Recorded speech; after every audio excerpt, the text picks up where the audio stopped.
We'll begin with FEC. A meeting of the Federal Executive Council, the highest policy decision-making organ of the Nigerian government, has been concluded at the degree holder in mechanical engineering and masters in public administration from the University of Maiduguri. He served as permanent secretary in the Yobe State Civil Service, executive secretary, Nigerian Society of Engineers, and was also the chief of staff to the then Senate leader between 2017 and 2019.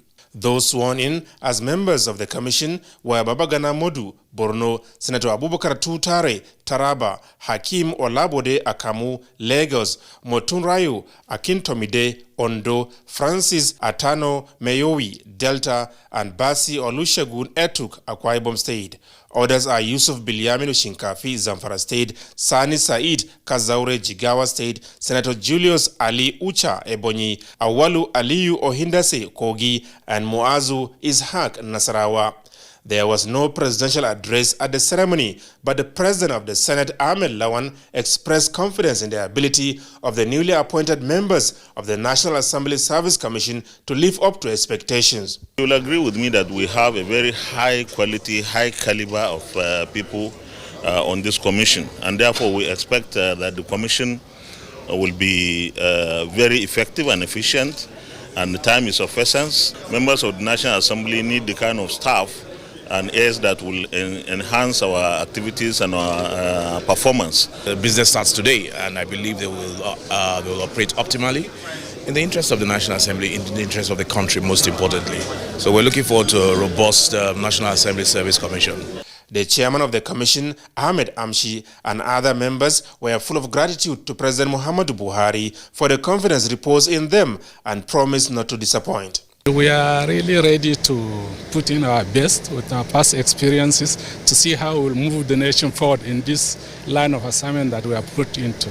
We have already set our agenda to make sure that we have a high-capacity National Assembly staff that will work with the legislators to make their work easy, simple, and they give us a good legislation to the nation. And according to the oath we took today, we'll stick by that and make sure that the commission and the staff are really proud of our administration.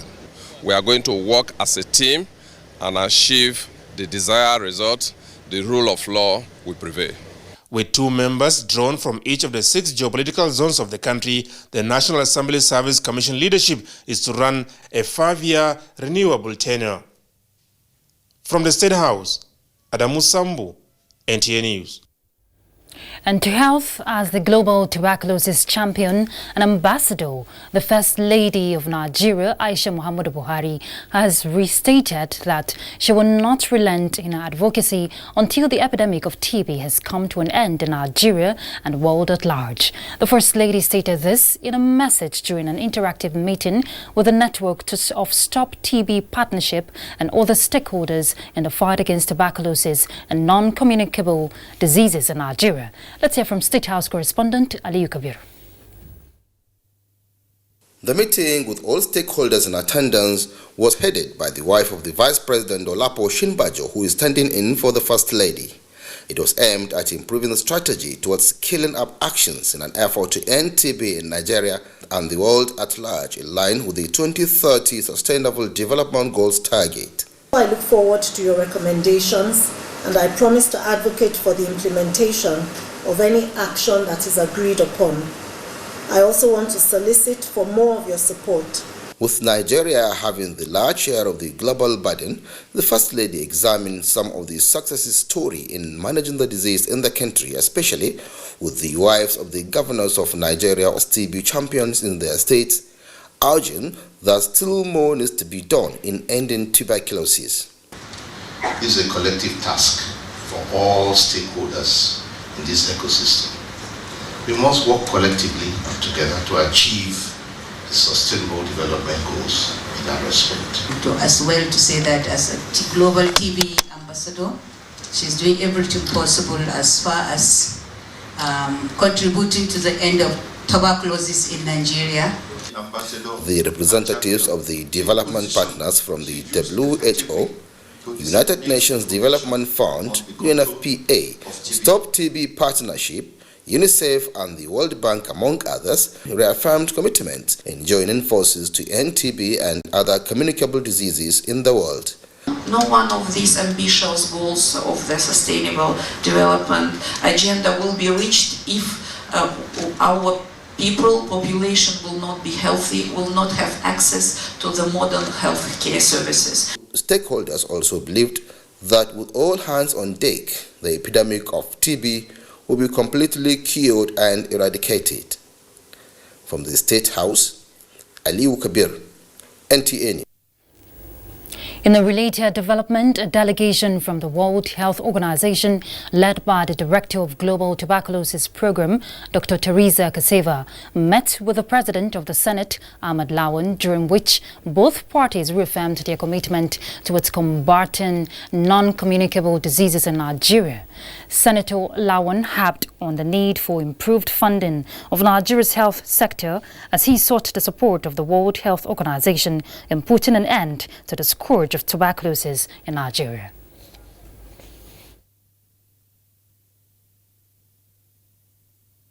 Constrained by the paucity of funds, we wish we could have more funds, but we are also concerned that while we are trying to do our best, the United Nations and other world organizations like World Health Organization are trying to support our country. So we hope that this support for the non-communicable diseases will continue and be even expanded. We are here today in Nigeria because Nigeria is one of our priority countries, and we reaffirm our commitment and strong position and willingness to provide all necessary support to the country to be sure that health system is strengthened and access to all essential healthcare services is provided to all the citizens, to all the population of Nigeria. And we must say and acknowledge your efforts. The delegation advised Nigeria to increase its domestic investment on the primary health care. And still staying with health, women and girls living with disability have feelings and sexual emotions, as disability is not a means of being exercised. Let me take that again. Women with disability, like other women, have the right to express affection and rights to free relationship and association, and should be allowed to choose the time and number of children to have for a healthy reproductive life. This is the essence of the capacity building by Disability Rights Advocacy Center, with journalists on sexual and reproductive health rights of women and girls with disability. Basi Itang Ekbang will tell us more. Motherhood is said to be a thing of joy, but most times women that embark on this journey do not return home alive. This is the reason for capacity building on sexual and reproductive rights of persons living with disability. We're looking at the sexuality of women and girls with disabilities. We're looking at their sexual health, their reproductive rights, which they should have on an equal basis with others. So we want the media to help us in shaping societal perceptions of women with disabilities. Dr. Irene, who is the major resource person at this meeting, enumerated some challenges they face. We've had cases of where deaf women who are in labor have been told push, push, push by the service provider, and they did not hear push and they didn't know when to push, and eventually the baby died. In fact, we've had cases where drivers sign consent forms on behalf of blind women without even asking them. Those in wheelchairs do not get weighed in the hospitals because there's no machine, there's no equipment that can weigh someone sitting in a wheelchair. We don't get mammograms, because the equipment requires that you stand, and women who have mobility impairments cannot stand. Journalists learned new ways of reporting on people with disability. Disability, so to say, is not just whatever is the physical empowerment that a person with disability has, but it's about the barriers that society creates for them. I'm a journalist, didn't know they have this right. I mean, this is something we see on a daily basis, the abuses that we just think it's normal just because they live with disabilities. As much as they are disabled, it does not take away their rights from them. They have the independence of living, so we should be able to champion that. The need for the implementation of the National Disability Act dominated discussions at the two-day event. Basi Taikbang, NTA News. And to security matters, efforts are being intensified through multinational engagement to boost the fight against insurgency in the northwest. The pastoral resolve explores common grounds as various Nigerian groups and the French embassy in Nigeria work on latest strategy to be adopted to promote peace, particularly in Zamfara state. Let's hear from Salihu Abdullahi. Farming is our pride, the slogan of Zamfara, an agrarian state in northwestern Nigeria. Currently, Zamfara is challenged with banditry, undermining the enormous agricultural potential the state possesses. Let's be open today, let's be frank, let's see how we can contribute to solving this situation. Hundreds of families are homeless and access to school and health services has been further impeded. The hitherto conducive and enabling environment of Zamfara state in attracting foreign investors is no longer attractive to investors within and outside the state. Frank deliberation to make effective the fight against insecurity is the main aim of this forum. It's a multidimensional approach. The media has a role to play. Religious and traditional institutions, they also have a role to play. Now you hardly even hear attack because the government is doing its very possible best, which is one of the reasons why we are here, having discussions, trying to understand what is happening and looking at the way forward. The deliberation submits that politics, religion and tribe, rather than being used for selfish gains, could be harnessed to promote peace. In Abuja, Salihu Abdullahi, NTA News. Still on security, but this time around for women, as the patience and sensitivity of women can be handy in critical conflict resolution dynamics of the military.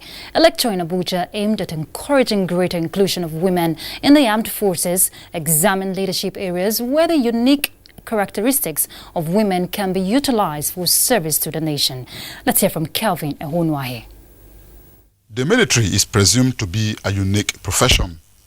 It is physical and military operations are risky.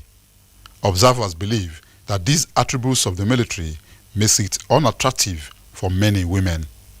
This lecture at the auspices of the Center for Gender Security Studies and Youth Advancement, University of Abuja, is essentially to change the narrative. There is no job without its associated risk.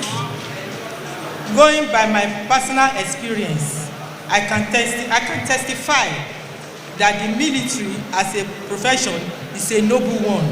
We have seen them during their shooting competitions. We have seen that females are even outdoing the men. Why don't you give them the opportunity to do what they can do? Let them fulfill their potentials. Don't think for them. Like catch them young. This is a learning institution and most of them are just in 100 level. They may even decide to change their mind to pick the form to join the academy. The revelations by female members of the armed forces certainly rubbed off on Vivian Chije. She's a 300-level student of theater arts. Now, Vivian fancied a career in the armed forces. They leave the comfort of their houses, their family, just to go out there to save people. So sure, I'm really motivated to become one of them, like a soldier in particular.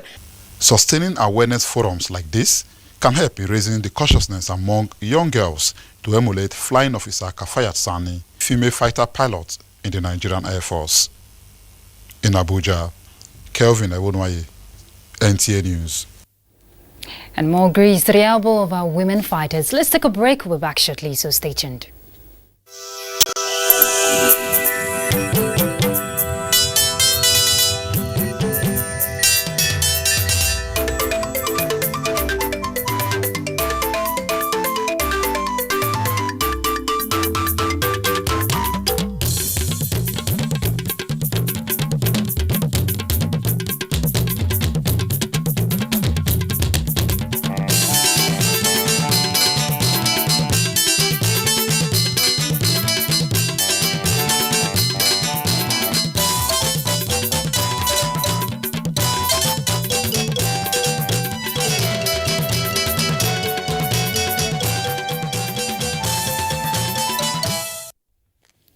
Thanks for being there. The Supreme Court has dismissed the application filed by the All Progressives Congress and former governor-elect and his deputy in Bayelsa State seeking review of its earlier judgment. The judgment, read by Justice Amina Oji, dismissed the application for lack of merit. Vera Chunwoba reports that the court awarded 30 million naira costs against the 3 applicants. In a unanimous decision, the 7-man panel of the Apex Court held that the application filed by the APC and its members lacks merit and that the applicants failed to point out the error. The judgment, read by Justice Amina Oji, said the application is frivolous and an abuse of court process. She said the decision of the court is final in line with Section 225 of the Constitution and that the court does not sit on appeal over its decision, emphasizing that there must be an end to litigation. The court also held that a situation where every dissatisfied litigant will bring similar application will amount to bringing the finality of the court judgment being lost. Justice Angu awarded 10 million naira cost against each applicant to be paid by their counters to PDP. Counsel to David Leon, Afe Babalala, earlier argued that the court acted without jurisdiction and also denied his client fair hearing. Counsel to PDP Tayo Yotibo had asked the court to dismiss the application as no element of fraud had been established. This judgment today has re-established the finality of the position of the Supreme Court and judgments of the Supreme Court. It would have been scandalous if the court had acceded to the request to review and change its judgment 2 weeks after it was delivered. Because if it were so, you will find that even judgments that were delivered 10 years ago will be brought back to this court to be changed. The court started to discourage such application from the younger ones. The APC had brought the application seeking review of its February 13th judgment, which overturned APC's victory in the Bayelsa State governorship election. In Abuja, Vera Chunwoba, NTA News. Let's look at religious matters. The lengthened period when Christian faithful engage in intense fasting and prayers have commenced, with clergy appealing for peace in Nigeria. Ngozi Technical will tell us more.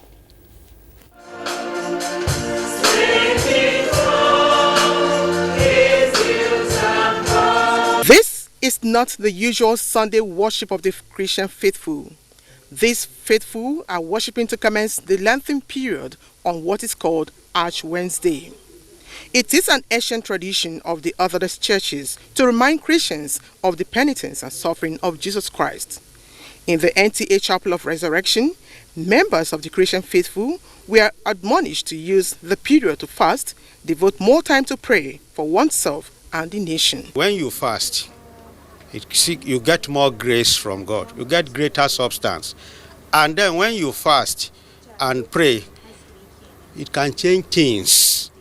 For us to sit back and reflect on the supreme sacrifice that our Lord Jesus Christ paid on the cross. So at this time, Christians are expected to go back into their closets, check their lives, see how well they fed. You know, it's a time of meditation. It's a time that you try and check how well have I fed, where have I gone wrong, and a time to get it right with Christ. The Lenten period lasts 40 days, with climax being the Easter. Ngozi Silva, Technical, NTA News. And to legislative affairs, the House of Representatives has resolved to conduct an investigation on alleged excess charges by banks on individuals and corporate bodies. The House noted that despite intervention by the Central Bank of Nigeria to stop excess charges by way of regulation, the practice remains, thus eroding customer confidence. The House Committee on Banking will liaise with relevant agencies to carry out the investigation. The lawmakers also urged the federal government to ensure rapid response towards curbing the spread of Lassa fever and other communicable diseases. Wednesday plenary passed a bill to establish Chartered Institute of Public Administration, while a bill to establish Federal College of Education in Osun State passed through second reading. Business News is next with Onenge Fineface.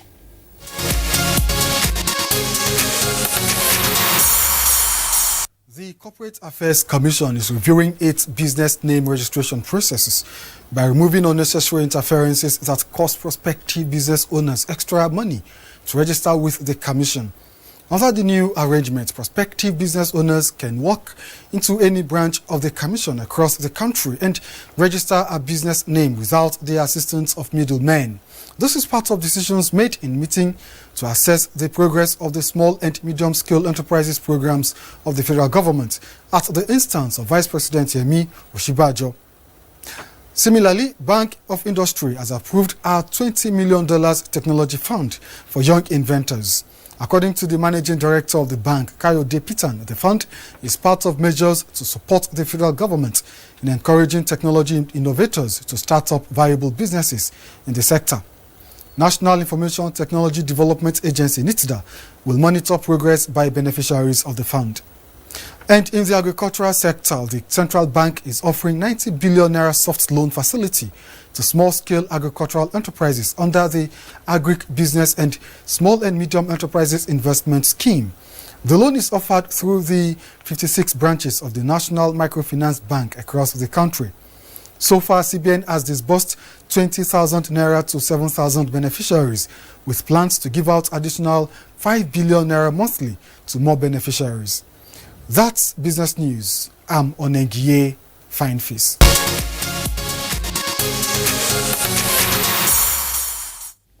Thank you, Onengi. Let's take you to Geneva, where we hear world leaders in Geneva, Switzerland are voicing hope for the international community to support the mandate and operations of the United Nations in its quest to strengthen institutions in upholding the human rights of all.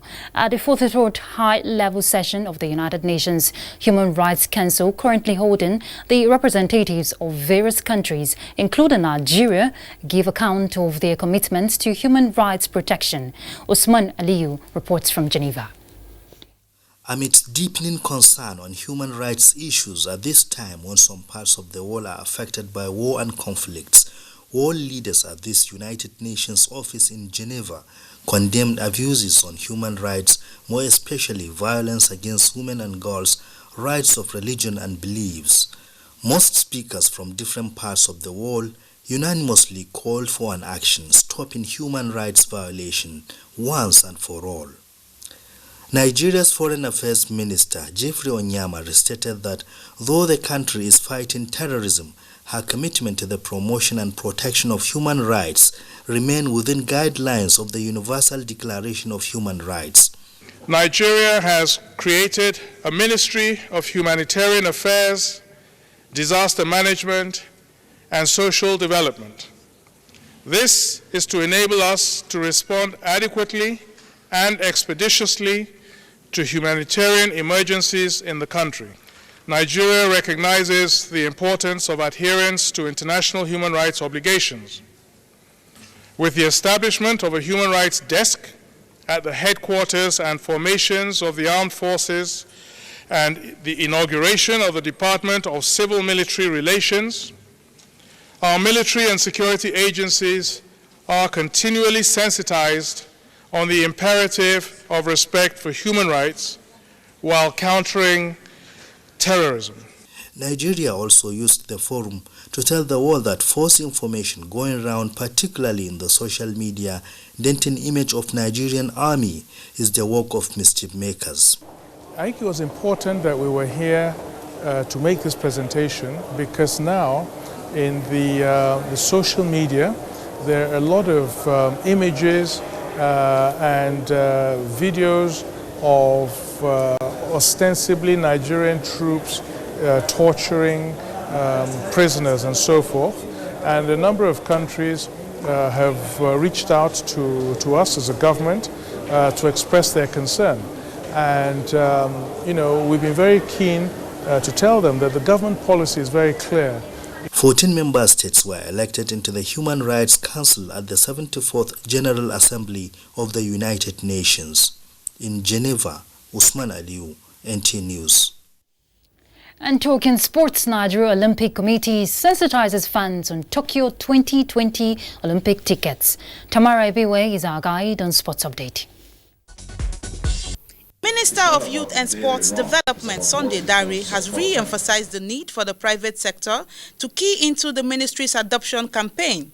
Dare, who spoke while hosting a delegation from NESIL in Abuja, wants hands on deck as the country works towards creating better future for the youth. I'm excited about the fact that the youth development component is similar to what we're working on. Meanwhile, the Nigerian Olympic Committee has held a one-day media sensitization on easy acquisition of tickets for this year's Olympic Games in Tokyo, Japan, with the aim to ensure that many Nigerians will be on hand to cheer Team Nigeria at designated venues. To make sure that the public, they are aware about the availability of the ticket, so that anybody who is interested, they make a move now, so that they can be able to purchase their ticket and make a necessary arrangement. The earlier, the better. It's quite important that the tickets that we do have end up in the hands of spectators that do wish to go to the games. In football, 15.53. over 170 referees from across the country are taking part in a 3-day FIFA referees fitness test at the main bowl of the Moshood Abiola National Stadium, Abuja. The exercise is part of efforts at ensuring that Nigerian football referees measure up to international best practices in the sport. It is a compulsion from FIFA that all league referees must be tested 4 times in the course of a year, fitness test, and FIFA referees must train every month. The fitness test will end on Friday. With sports update, Tamara Ebiwe, NTA News. And we're done. We do appreciate your company. I am Ruth Aguela. Bye.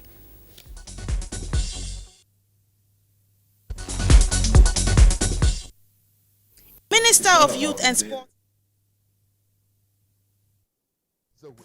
You can watch NTA International live on your TV, computer, iPad, tablet and phone. Log on to visiontv.co.uk and click on Entertainment, then NTAI. You can also download the iOS or Android app on your mobile devices to watch NTA International on the go, anywhere in the world. NTA International, your window to the world.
Everything human needed to survive and thrive are provided by the natural world around us.